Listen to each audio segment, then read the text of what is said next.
जय श्री कृष्ण। जय जय श्री राधे।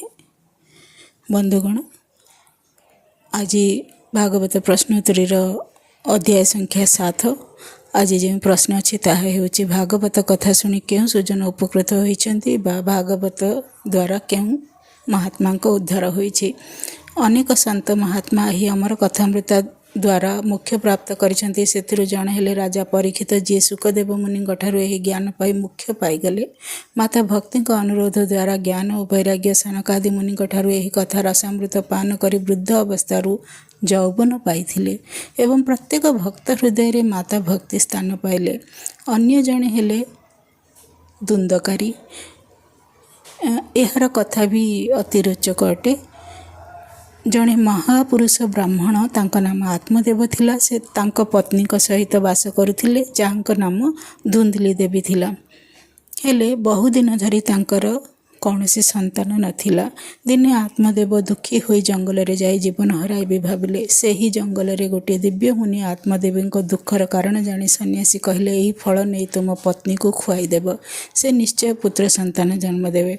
किंतु तांक पत्नी से फल निजे न खाई गाई को खुआई देले। तांक स्वामी को से मिछ कही निज भौणीर पुओ को निज पुओ कही कुटिल धुंधली देवी समय बिताई चलिले। गाई को जो फल खुआई से मध्य गोटे पुत्र जन्म देला।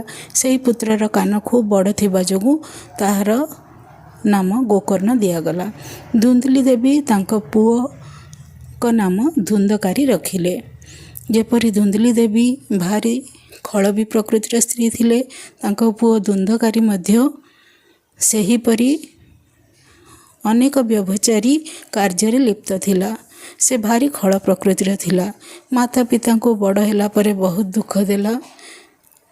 आत्मदेव सन्यासी होई वन को गमन कले।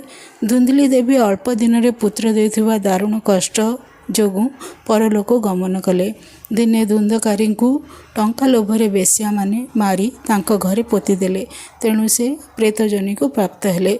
एही कथा जेतेबेले प्रेत होई निज भाई गोकर्ण को तांकर दुख कहिले, गोकर्ण धुंदकारी को मुक्ति देवाई भागवत सप्ताह अनुष्ठित कराइले।